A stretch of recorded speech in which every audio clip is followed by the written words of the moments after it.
Here's the thing for clients to remember is that you're going to get the work that you deserve.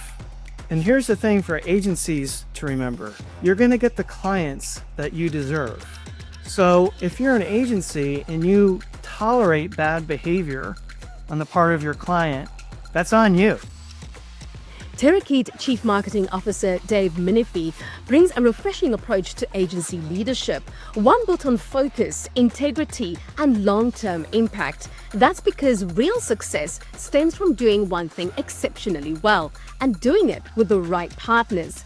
Dave's philosophy is sharp, no nonsense, and rooted in leadership. Define your value, stand your ground, and treat your clients like true partners, because how you operate determines the clients you attract. Want to discover how clear strategy, radical accountability, and laser focus can transform client relationships into long-term growth engines? Welcome to the DesignRush Podcast. I'm Kia Johnson. Got a story worth sharing? Email us at spotlight@designrush.com. Don't forget to like and subscribe for the best industry insights.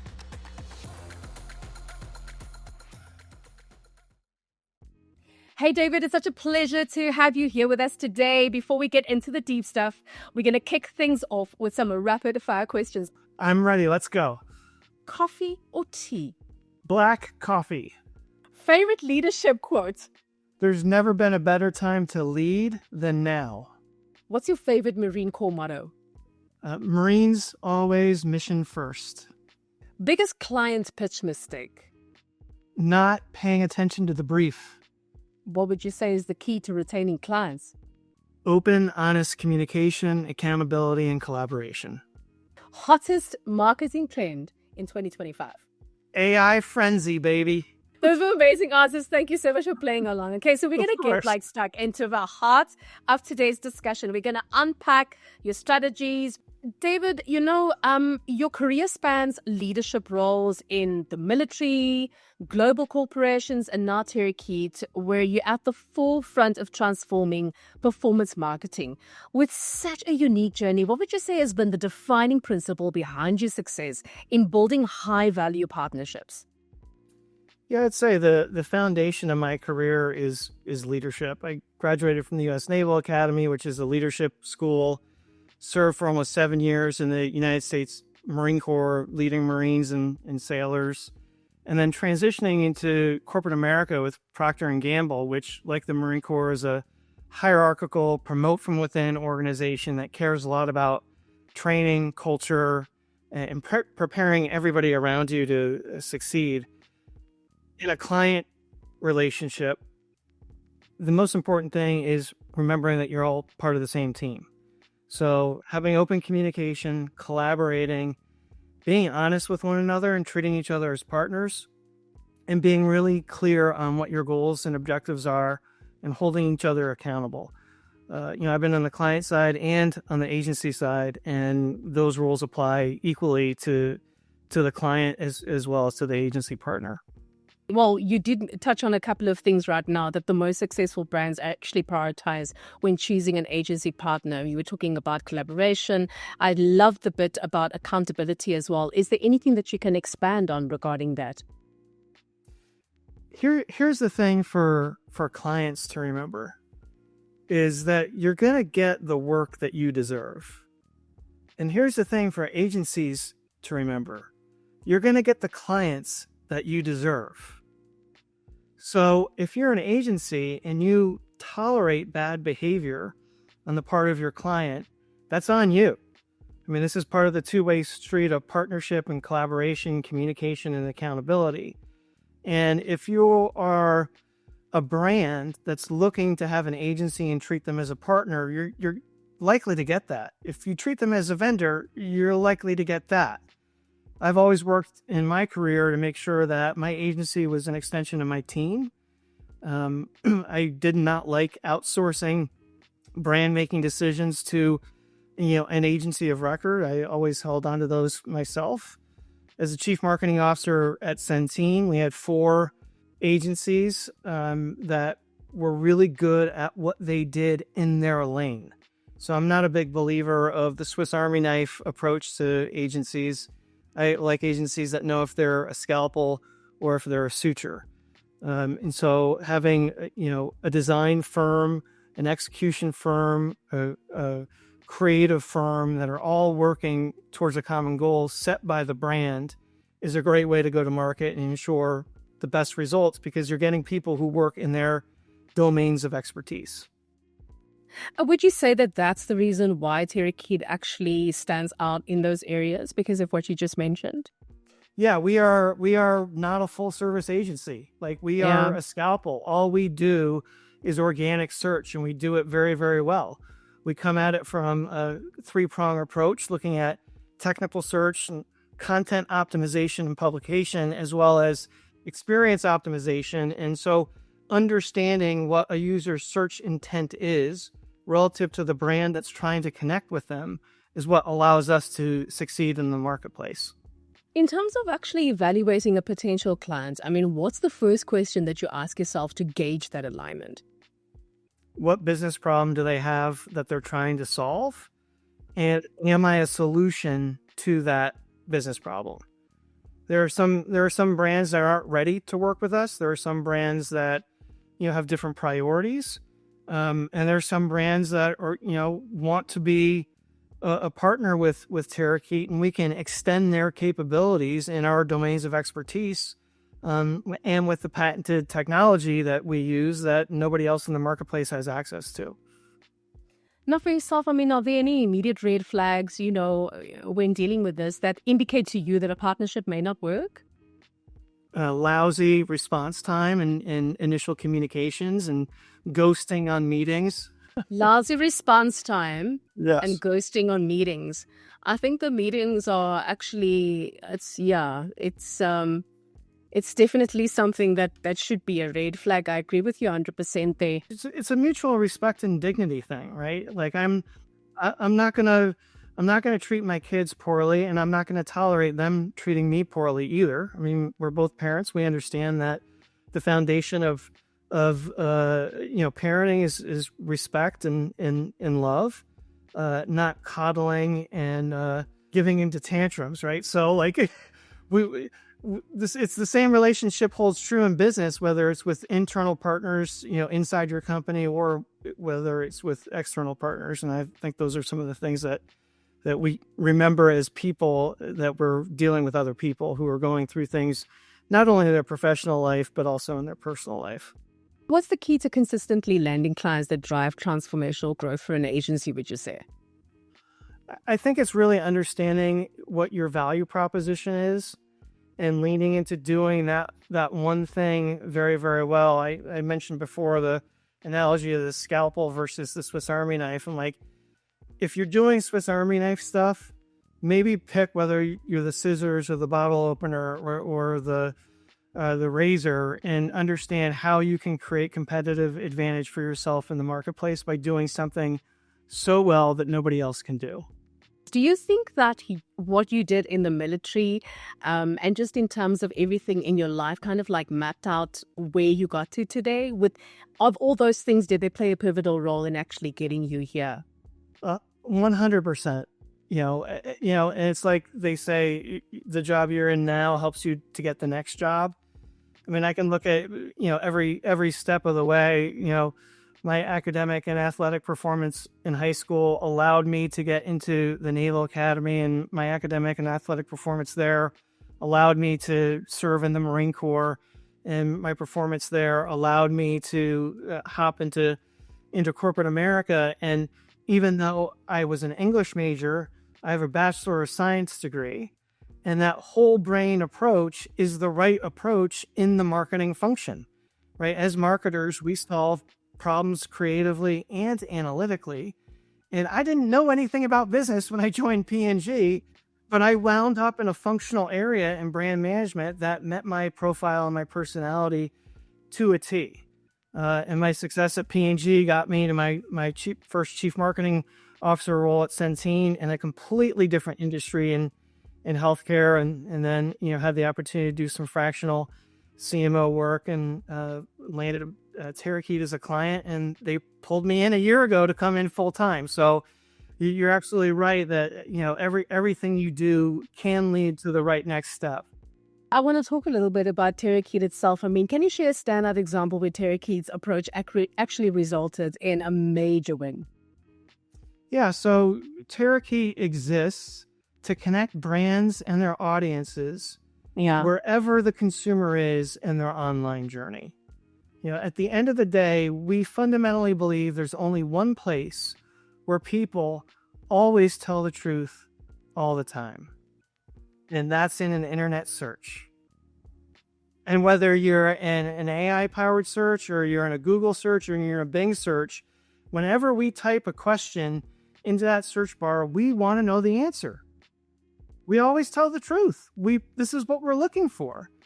And Terakeet has a unique technology that allows us to understand not just the universe of search, which a lot of vendors do. SEMrush is great at understanding the universe of search, but understanding a total addressable market and then a serviceable addressable market, and then semantic similarities in the search that allows us to understand what the intent of that search is. So let me give you an example. If I were to say that somebody was searching for happy or glad or joy, as an English major, I would just say, oh, they're looking for things that kind of make them feel good. But our technology can understand if most of the people who are searching happy wind up on a page with photos of puppies, and most of the people searching for glad wind up on a page that sells trash bags, and most of the people who are searching joy wind up on a Taylor Swift page, then we understand that those three searches, even though they sound similar, are very, very different. And our understanding of that search intent then can help our clients to understand what type of content should they be producing to win, not only for their branded search, but farther up the funnel in the consumer journey in unbranded search. And we have great ability to help brands that have high lifetime value and high consideration to win in the marketplace throughout that consumer journey.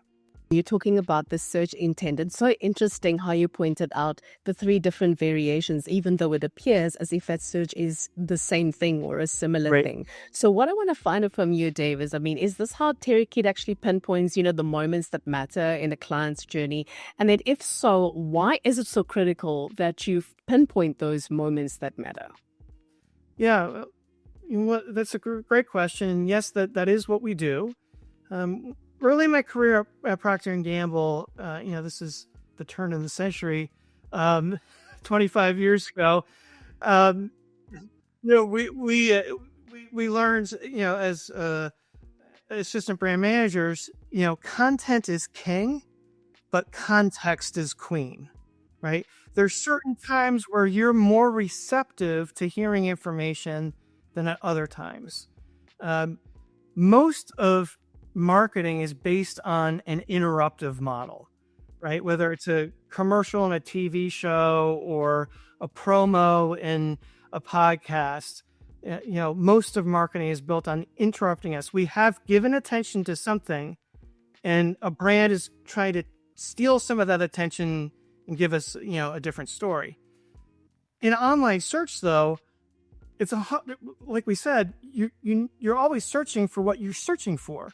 So by our ability to help a brand understand what that search intent is, we can help them create content that will answer the questions that those consumers have in the moment where they are most receptive to hearing the answer.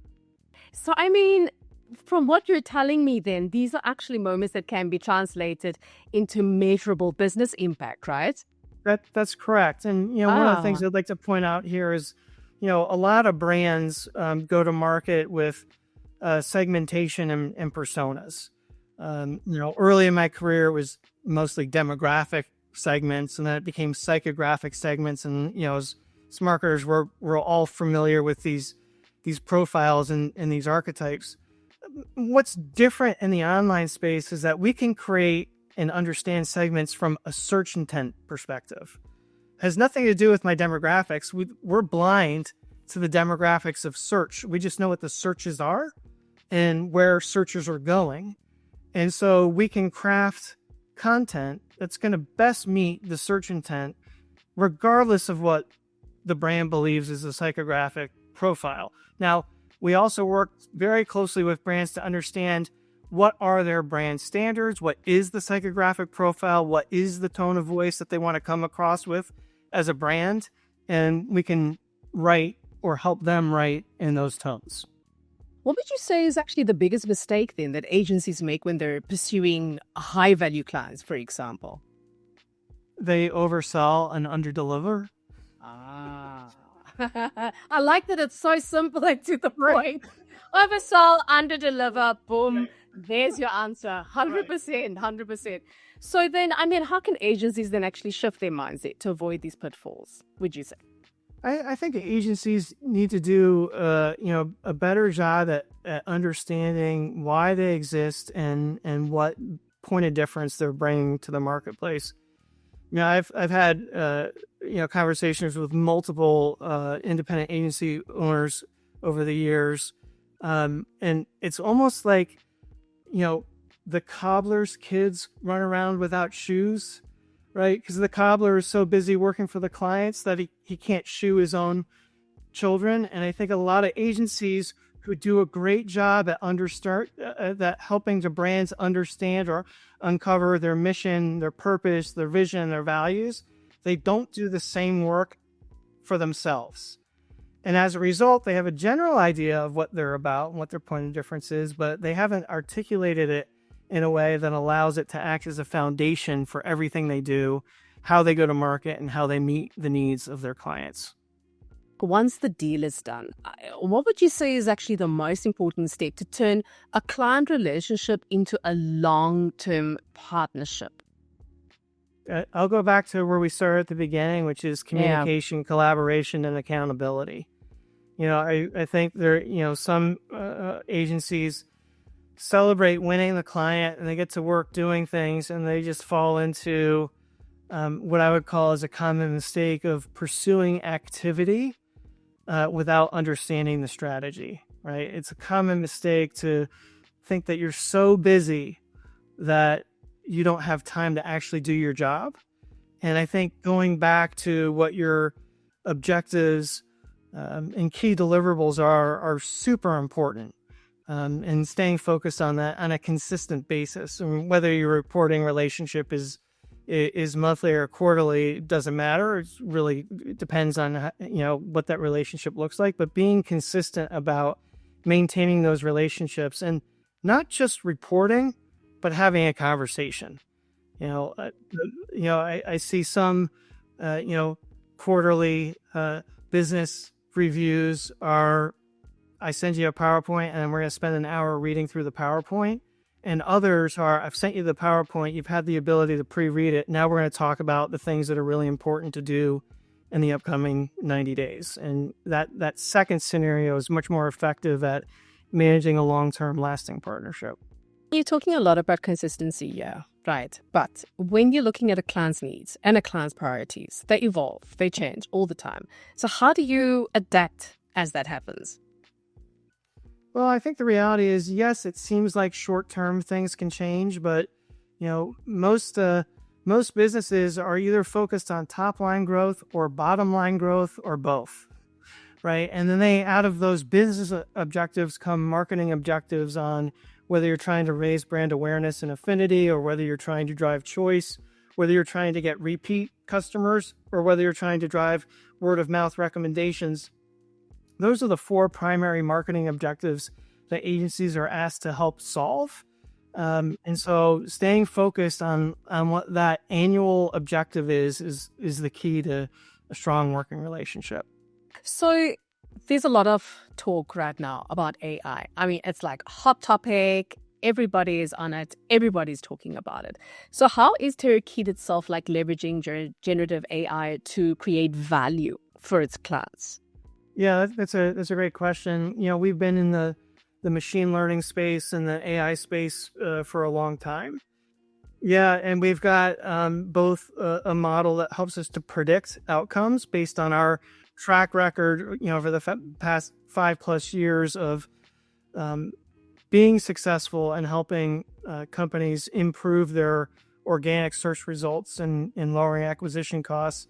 And we have another model that helps to generate content outlines that will help us to produce content that we know is going to work under the current algorithms.